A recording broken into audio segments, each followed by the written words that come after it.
نحمده ونصلي على رسوله الكريم أما بعد فأعوذ بالله من الشيطان الرجيم بسم الله الرحمن الرحيم وَلَقَدْ بَوَّأْنَا بَنِي إِسْرَائِيلَ مُبَوَّأَ صِدْقٍ وَرَزَقْنَاهُم مِّنَ الطَّيِّبَاتِ فَمَا اخْتَلَفُوا حَتَّى جَاءَهُمُ الْعِلْمُ إِنَّ رَبَّكَ يَقْضِي بَيْنَهُمْ يَوْمَ الْقِيَامَةِ فِيمَا كَانُوا فِيهِ يَخْتَلِفُونَ فَإِن كُنتَ فِي شَكٍّ مِّمَّا أَنزَلْنَا إِلَيْكَ فَاسْأَلِ الَّذِينَ يَقْرَؤُونَ الْكِتَابَ مِن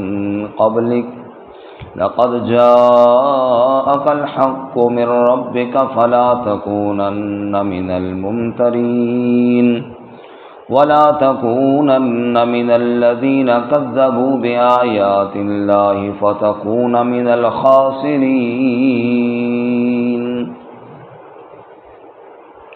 وَلَقَدْ بَوَّأْنَا بَنِي إِسْرَائِيلَ اور یقیناً ٹھکانہ دیا ہم نے بنی اسرائیل کو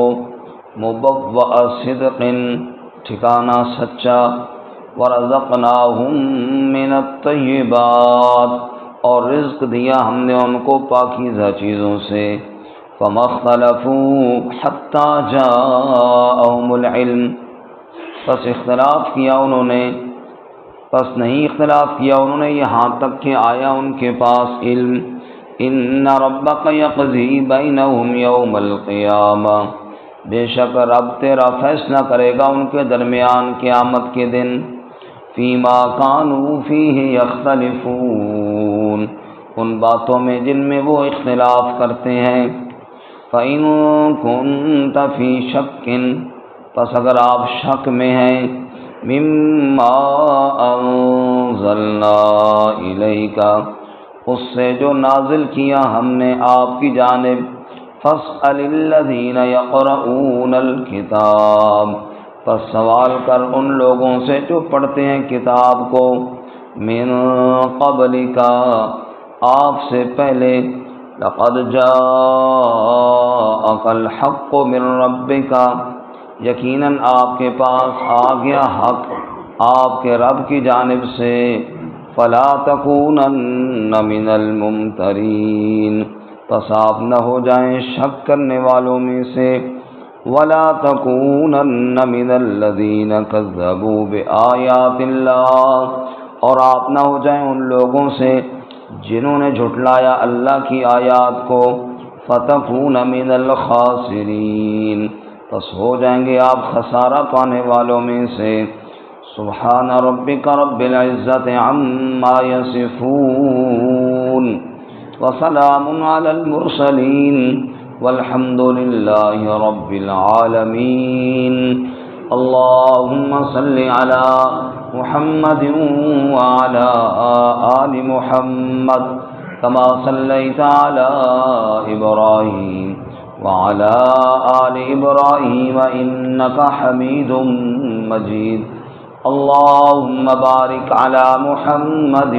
وعلى آل محمد كما باركت على إبراهيم وعلى آل إبراهيم إنك حميد مجيد معزز سامعین سورہ یونس کا 10واں رکوع آیات نمبر 93, 94 اور 95 آپ کے سامنے تلاوت کی ہیں۔ رب العالمین ان کے مطابق صحیح بیان کی توفیق عطا فرمائے اور ہمیں قرآن و سنت پر عمل کرنے کی توفیق عطا فرمائے۔ گزشتہ سبق میں آپ حضرات نے سنا کہ حضرت موسیٰ علیہ السلام اپنی قوم کو لے کر مصر سے روانہ ہوئے اور فرعون بھی اپنے لشکر لے کر پیچھا کرتا ہوا ان کے پاس آیا۔ دریا سے اللہ تعالیٰ نے موسیٰ علیہ السلام اور ان کی قوم کو پار کیا اور فرعون اور اس کے سب لشکروں کو وہاں غرق کر دیا۔ اس کے بعد آج کے سبق میں بنی اسرائیل کا ذکر ہے اور بنی اسرائیل کی نافرمانیوں کا تذکرہ بھی ہے۔ جیسا کہ میں نے پہلے عرض کیا کہ موسیٰ علیہ السلام کے لیے دو آزمائشیں تھیں، ایک دشمن فرعون تھا اور دوسرے اپنے ساتھی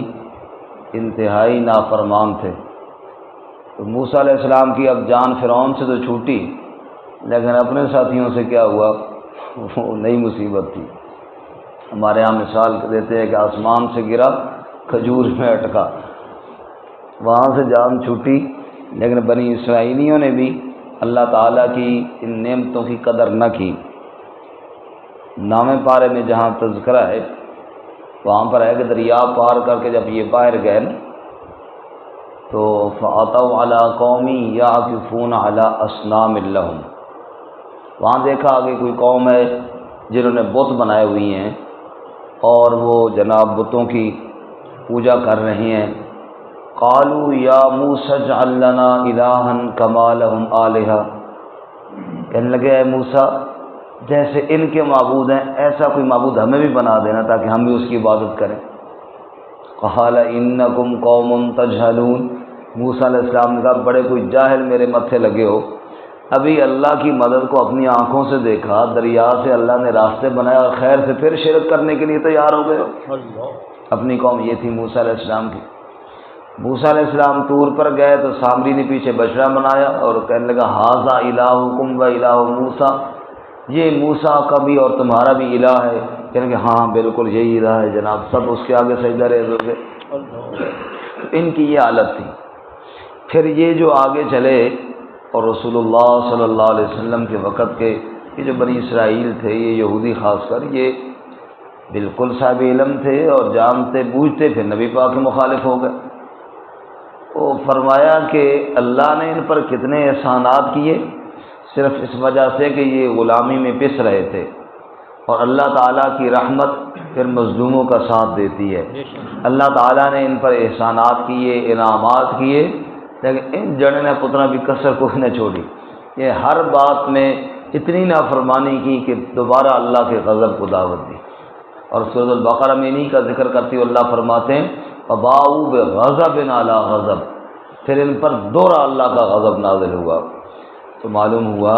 جب اللہ کی رحمتیں آئیں تو انسان کو شکر ادا کرنا چاہیے، ورنہ وہی قوم جس کے لیے دریا سے راستے بنے، وہی قوم جس کے لیے اللہ کے دو نبی آزادی کا مطالبہ کرتے رہے، وہی قوم جس پر اللہ نے من اور سلوہ نازل کیا، بادلوں کا سایہ کیا، پتھر سے 12 چشمے جاری کیے، اتنے انعامات اللہ نے دیے، لیکن جب اس قوم نے اللہ تعالیٰ کی بغاوت اور نافرمانی کو نہ چھوڑا تو وہ قوم مغضوب علیہم بن گئی۔ غیر المغضوب علیہم، ہم ہر روز جو دعا کرتے ہیں نا، اس قوم کی راہ سے بچا جس پر غضب نازل ہوا، یہ وہ قوم بنی جس پر اتنے انعامات ہوئے تھے لیکن اللہ کی بغاوت کی وجہ سے مغضوب علیہم بن گئی۔ اللہ ہمیں معاف فرمائے۔ فرمایا وَلَقَدْ بَوَّأْنَا بَنِي إِسْرَائِيلَ مُبَوَّأَ صِدْقٍ، ہم نے بنی اسرائیل کو ٹھکانہ دیا بڑا اچھا ٹھکانہ۔ فرعون کو تو ہم نے محلات سے نکال دیا، بنی اسرائیل کو ہم نے ٹھکانہ دیا۔ وَرَزَقْنَاهُم مِّنَ الطَّيِّبَاتِ، اور ہم نے انہیں پاکیزہ چیزوں سے رزق عطا فرمایا، من اور سلوہ اللہ نے نازل کیا۔ سبحان اللہ۔ اب اللہ فرماتے یہ جو اختلاف کر رہے ہیں یہ بیچارے اس لیے نہیں کہ ان کو پتہ نہیں ہے، علم ہے ان کے پاس، لیکن جب انسان کے اندر ضد آ جائے، انسان کے اندر غرور آ جائے اور انسان کے اندر بس فکر آخرت ختم ہو جائے تو علم تو ہوتا رہتا ہے، علم ابلیس کے پاس نہیں تھا۔ تو معلوم ہوا صرف علم کے ساتھ نجات نہیں ہوتی۔ سبحان اللہ۔ سورۃ البقرہ میں اللہ تعالیٰ تذکرہ فرماتے ہیں نا اپنی آیات اور نشانیوں کا، اور تذکرہ کرتے کرتے آخر میں فرماتے ہیں ان فی ذالک لآیات لقوم یعقلون، یہ آسمان، یہ زمین، یہ پوری کائنات، اس میں نشانیاں ہیں لقوم یعقلون، لقوم یعقلون، یعلمون نہیں فرمایا، اس قوم کے لیے جس کے اندر عقل ہو، یہ نہیں فرمایا جس کے اندر علم ہو، فرمایا بندہ عقل مند ہو، سمجھے کہ میرا فائدہ کس میں ہے، تو وہ چاہے ان پڑھ بھی ہو اللہ اس کو ہدایت دیتے ہیں، وہ ان نشانیوں میں غور کر لیتا ہے، اور صاحب علم بھی ہو لیکن دنیا کے پیچھے لگ گیا ہو، صاحب علم بھی ہو، علم ہو بھی صحیح لیکن وقتی نفعوں کے پیچھے لگ کر اللہ اور رسول صلی اللہ علیہ وسلم کو بھلا دیا ہو، پھر علم شلم کوئی کام نہیں آتا جب تک اس کا فضل نہ ہو۔ تو اس لیے اللہ ہمیں اخلاص نصیب فرمائے، آمین۔ اخلاص ہوگا تب اس کی رحمت آئے گی۔ اس لیے فرمایا فَمَا اخْتَلَفُوا حَتَّى جَاءَهُمُ الْعِلْمُ، بس اختلاف نہ کیا یہاں تک کہ ان کے پاس علم آیا۔ یہ جو اختلاف کر رہے ہیں میرے نبی صلی اللہ علیہ وسلم سے، یہ بیچارے کو جہالت کی وجہ سے کر رہے ہیں؟ فرمایا نہیں، علم آنے کے بعد اختلاف کر رہے ہیں، اور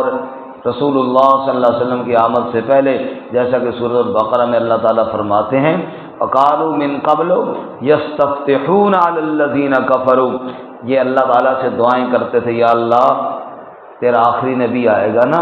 ہم اس پر ایمان لائیں گے، اے اللہ ہم تو تیرے خاص بندے ہوئے نا، تیرے نبی پر ایمان لانے کے لیے بیٹھے ہیں، اے اللہ ہماری مدد فرما۔ فَلَمَّا جَاءَهُم مَّا عَرَفُوا كَفَرُوا بِهِ وَلَعْنَةُ اللَّهِ عَلَى الْكَافِرِينَ، پر جب وہ نبی آیا جس کا انتظار کرتے رہتے تھے تو کفروا بھی، اس نبی کے ساتھ انکار کر دیا، صرف اس وجہ سے اب اگر ہم نبی پاک کے پیچھے چلتے ہیں تو پھر ہماری عزت کدھر گئی؟ یہ دنیا کی عزت کو بچانے کے لیے سچے نبی کا انکار کیا تو نتیجہ کیا نکلا؟ فَلَعْنَةُ اللَّهِ عَلَى الْكَافِرِينَ، اللہ کی لعنت کے حقدار ٹھہرے۔ اس لیے فرماتے ہیں وَمَا اخْتَلَفُوا حَتَّى جَاءَهُمُ الْعِلْمُ، اختلاف کیا یہاں تک کہ ان کے پاس علم آ گیا۔ إِنَّ رَبَّكَ يَقْضِي بَيْنَهُمْ يَوْمَ الْقِيَامَةِ،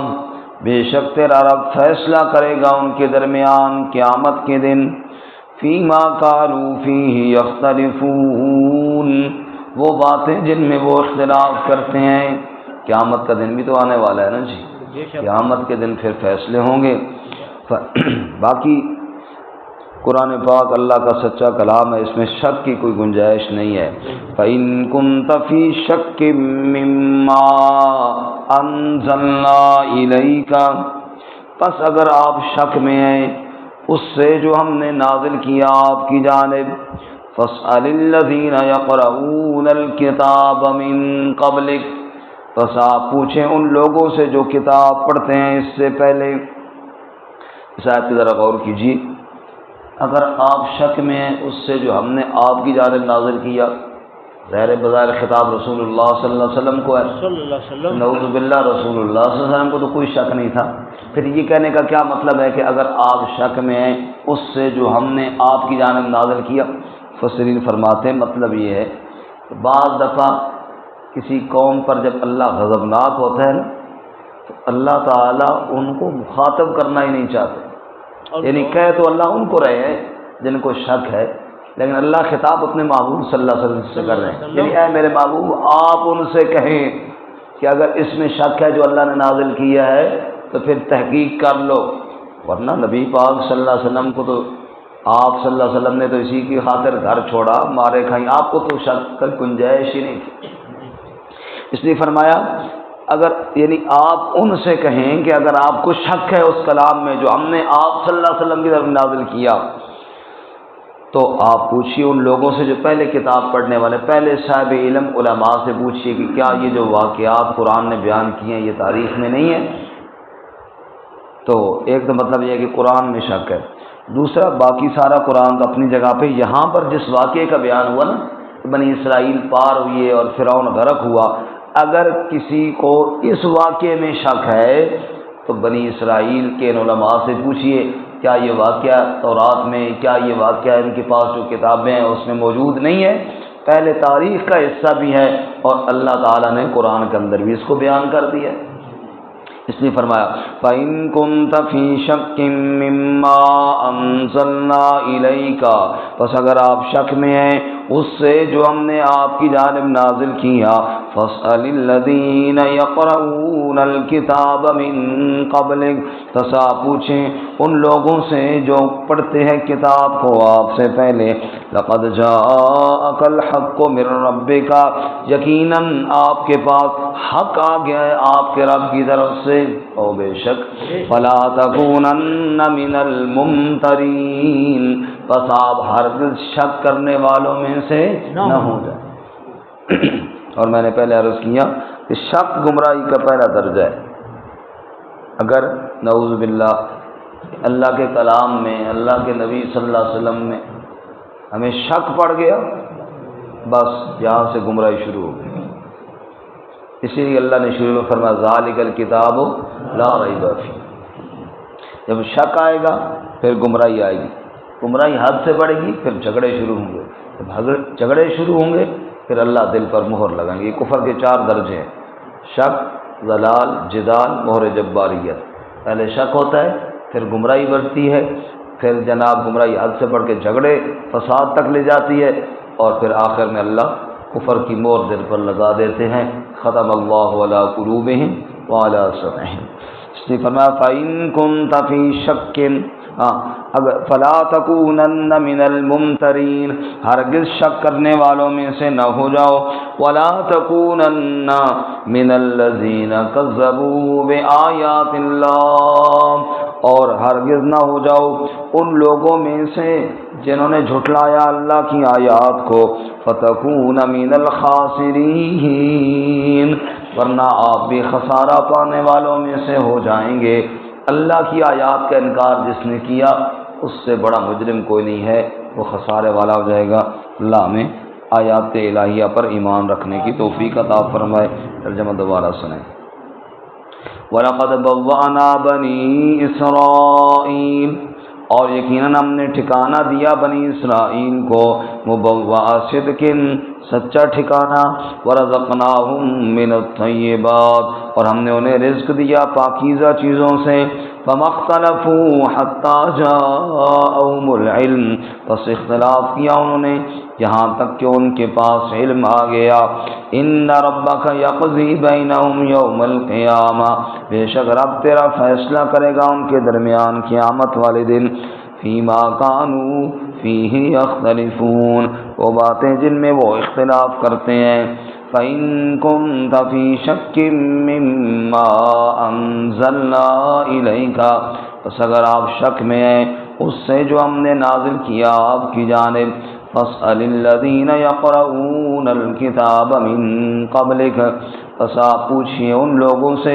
جو پڑھتے ہیں کتاب کو آپ سے پہلے، لقد جاءک الحق من ربک، یقیناً آپ کے پاس حق آ گیا آپ کے رب کی جانب سے، فلا تکونن من الممترین، بس آپ نہ ہو جائیں شک کرنے والوں میں سے، ولا تکونن من الذین کذبوا بآیات اللہ، اور آپ نہ ہو جائیں ان لوگوں سے جنہوں نے جھٹلایا اللہ کی آیات کو، فتکون من الخاسرین، بس ہو جائیں گے آپ خسارہ پانے والوں میں۔